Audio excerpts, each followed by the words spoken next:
I'm a historian, an esthetician, and a fifth-generation cultivator from the southern US. I launched Pholk to help women of color end our frustrating and skin-damaging cycle of hyperpigmentation treatments. Pholk is first and foremost an altar to my kinfolk and the Afro-Appalachian superfoods that we grow to nourish us from the inside and out. Now, my grandfather was a country boy, and I've always had a love for small, overlooked rural towns, the kind where they say blink once and you'll miss it.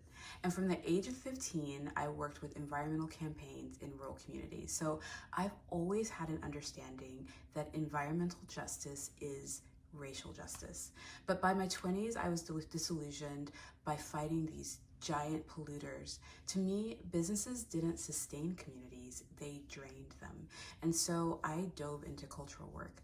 I got my doctorate in sociology in London, focusing on Black folk in Iran and the Middle East. And while I immersed myself in that work, I also immersed myself in herbalism.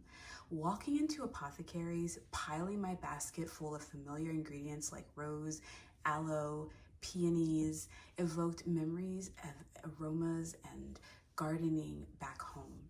And when I traveled to places like Iran, Morocco, Turkey, Egypt, I'd always go to local herbal markets and buy botanicals from artisans. And I began to notice that there were always Black folk selling skin and wellness remedies that reminded me of the kitchen wellness back home in Kentucky.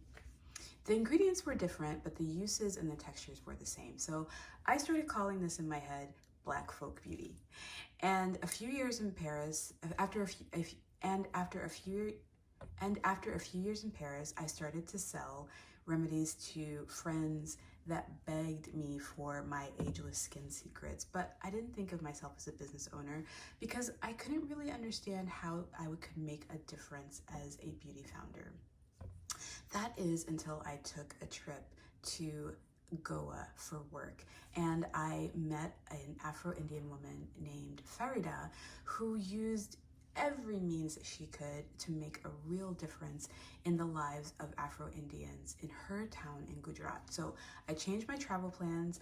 I went back home with Farida, didn't speak a word of Gujarat.